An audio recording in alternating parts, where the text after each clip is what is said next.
আকাশবাণী কলকাতা। স্থানীয় সংবাদ পড়ছি ধৃতি সেন শর্মা। বিশেষ খবর হলো, ভারত ও নেপালের সীমান্ত রক্ষায় সশস্ত্র সীমাবল গুরুত্বপূর্ণ ভূমিকা পালন করে আসছে বলে স্বরাষ্ট্রমন্ত্রী অমিত শাহ জানিয়েছেন। তিনি আজ শিলিগুড়িতে বাহিনীর ৬১তম প্রতিষ্ঠা দিবস উপলক্ষে আয়োজিত এক অনুষ্ঠানে ভাষণ দিচ্ছিলেন। পিএম সূর্যঘর মুফত বিজলি যোজনা রূপায়ণের কাজে পশ্চিমবঙ্গ সহ বেশ কয়েকটি রাজ্য পিছিয়ে রয়েছে বলে অভিযোগ করে কেন্দ্রীয় শক্তিমন্ত্রী প্রহ্লাদ যোশী রাজনীতির ঊর্ধ্বে উঠে তার রূপায়ণের আহ্বান জানিয়েছেন। রাজ্যের সমবায় ব্যবস্থাকে আরও মজবুত করতে রাজ্য সরকার এবার জেলায় জেলায় অতিরিক্ত জেলাশাসক পদমর্যাদার একজন আধিকারিককে নিয়োগের সিদ্ধান্ত নিয়েছে। কলকাতা হাইকোর্টের স্থগিতাদেশের সময়সীমা পেরিয়ে যাওয়ায় জলপাইগুড়ি সার্কিট বেঞ্চ বক্সা ব্যাঘ্র প্রকল্পের মধ্যে থাকা সব হোমস্টে, রিসর্ট সহ ব্যবসায়িক প্রতিষ্ঠান বন্ধ করে দেওয়ার নির্দেশ দিয়েছে। জাতীয় পুরস্কার বিজয়ী চিত্র পরিচালক রাজা মিত্র প্রয়াত। আসছি বিস্তারিত খবরে। ভারতের সঙ্গে নেপাল ও ভুটানের সীমান্ত রক্ষায় সশস্ত্র সীমাবল এসএসবি গুরুত্বপূর্ণ ভূমিকা পালন করে আসছে বলে স্বরাষ্ট্রমন্ত্রী অমিত শাহ মন্তব্য করেছেন। তিনি আজ শিলিগুড়িতে বাহিনীর ৬১তম প্রতিষ্ঠা দিবস উপলক্ষে আয়োজিত এক অনুষ্ঠানে বলেন, ভারত ভুটান ও ভারত নেপাল সীমান্তে যেখানে কাঁটাতারের বেড়া নেই, সেখানেও সশস্ত্র সীমাবলের জওয়ানরা কড়া প্রহরায় রয়েছেন, যার ফলে সীমান্তবর্তী এলাকার মানুষ নিশ্চিন্ত। তিনি বলেন, শুধুমাত্র সীমান্ত রক্ষাই নয়, মাদক পাচার রোধ সহ অন্য আন্তর্জাতিক অপরাধ দমনেও এই বাহিনীর ভূমিকা অনস্বীকার্য। শিলিগুড়ি করিডোরকে পূর্ব ভারতের নিরাপত্তার ক্ষেত্রে এক গুরুত্বপূর্ণ অঞ্চল বলে উল্লেখ করে শ্রী শাহ বলেন, ভারতের অন্যান্য অংশের সঙ্গে উত্তর পূর্বাঞ্চলের রাজ্যগুলিকে সংযুক্ত করতে এই করিডোর অন্যতম।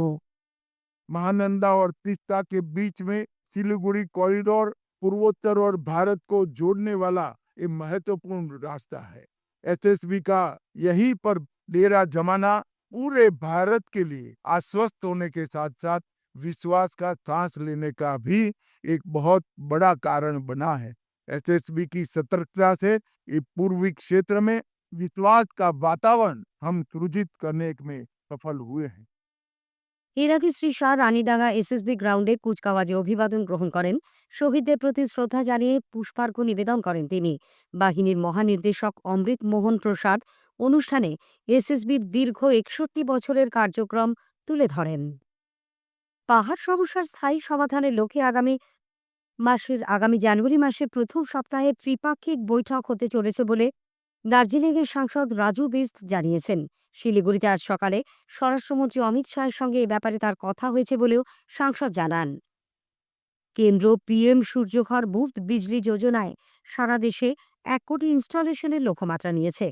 কেন্দ্রীয় পুনর্নবীকরণযোগ্য শক্তিমন্ত্রী প্রহ্লাদ যোশী আজ কলকাতায় এক বৈঠক শেষে সাংবাদিকদের একথা জানান। এই প্রকল্প রূপায়ণের বিষয়ে পশ্চিমবঙ্গ, বিহার, ঝাড়খণ্ড, ওড়িশা এবং উত্তর পূর্বাঞ্চলের রাজ্যগুলির প্রতিনিধিদের সঙ্গে ওই বৈঠকে প্রকল্প রূপায়ণের বিভিন্ন দিক খতিয়ে দেখা হয়। শ্রী যোশী জানান, ইতিমধ্যেই প্রকল্প রূপায়ণের জন্য ১৮ লক্ষ আবেদন জমা পড়েছে। তার মধ্যে ইনস্টলেশনের কাজ সম্পূর্ণ হয়েছে ৭ লক্ষেরও বেশি। বিনামূল্যে বিদ্যুৎ সংযোগের এই প্রকল্পে কেন্দ্র ৭৮,০০০ কোটি টাকা ভর্তুকি দেবে, বাকি টাকা রাজ্য সরকারকে দিতে হবে। কয়েক রাজ্যে এই প্রকল্পের অগ্রগতি ভালো হলেও কিছু রাজ্য রূপায়ণের ক্ষেত্রে অনেকটাই পিছিয়ে রয়েছে বলে শ্রী যোশী অভিযোগ করেন। তার মধ্যে রয়েছে পশ্চিমবঙ্গ। যে সমস্ত রাজ্য এই প্রকল্প রূপায়ণে পিছিয়ে, সেখানকার মানুষ প্রকল্পের সুবিধে থেকে বঞ্চিত হবেন বলে তিনি দাবি করেন। এ রাজ্যেও প্রকল্পটি দ্রুত রূপায়ণের জন্য মুখ্যমন্ত্রীর উদ্দেশ্যে আবেদন জানিয়ে শ্রী যোশী এ ব্যাপারে রাজনীতি না করার আহ্বান জানান। पॉलिटिक्स मिक्स न करते हुए इसको इम्प्लीमेंट करते तो लोगों का कल्याण हो जाएगा। तो अभी तक बहुत बड़ी मात्रा में बाकी जगह इंस्टॉल हो रहा है। मैं इतना ही कहना चाहता हूँ, हमने जो 1 करोड़ का टारगेट रखा है with a huge subsidy of 78,000 rupees, अगर इसका उपयोग जिस राज्य नहीं करता है उस राज्य के लोग वंचित हो जाता है और वेंडर्स को भी इसमें जो मार्जिन मिलता है, नया एक वेंडर्स का उद्योग के लिए, रोजगारी के लिए बहुत बड़ा अवसर है, वो भी खत्म।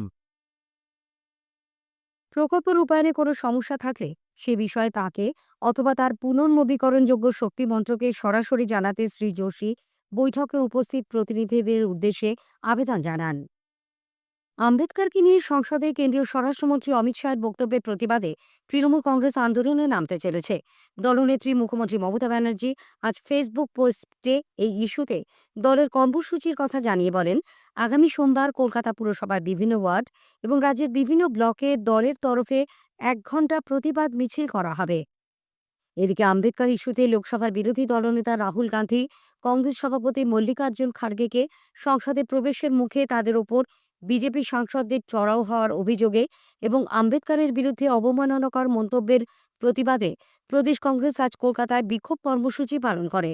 কলকাতায় গতকাল প্রদেশ কংগ্রেসের মিছিলে বিজেপি কর্মীদের ওপর হামলার অভিযোগও জানানো হয় ওই বিক্ষোভ মিছিলে। প্রদেশ কংগ্রেস সভাপতি শুভঙ্কর সরকারের নেতৃত্বে বি.আর. আম্বেদকরের ছবি হাতে নিয়ে কলেজ স্কোয়ারে বিক্ষোভ দেখান প্রদেশ কংগ্রেসের নেতাকর্মী সমর্থকেরা। রাজ্যের ক্ষুদ্র, মাঝারি ও ছোট শিল্পে দক্ষিণবঙ্গের আরও 2টি জেলা থেকে 4,650 কোটি টাকা বিনিয়োগের প্রস্তাব এসেছে। দুর্গাপুরের সৃজনী অডিটোরিয়ামে গতকাল সিনার্জি কনক্লেভে 2 বর্ধমানের প্রায় 350 শিল্পোদ্যোগী অংশ নেন। সেখানেই এই বিনিয়োগের প্রস্তাব দেওয়া হয় বলে সরকারিভাবে জানানো হয়েছে। স্থানীয় সংবাদ শুনছেন আকাশবাণী কলকাতা কেন্দ্র থেকে। আমাদের সংবাদ শোনা যাবে ইউটিউব চ্যানেল আকাশবাণী সংবাদ বাংলা, ফেসবুক ও ইনস্টাগ্রাম আকাশবাণী সংবাদ কলকাতা এবং এক্স হ্যান্ডেল এআইআর নিউজ কলকাতাতেও।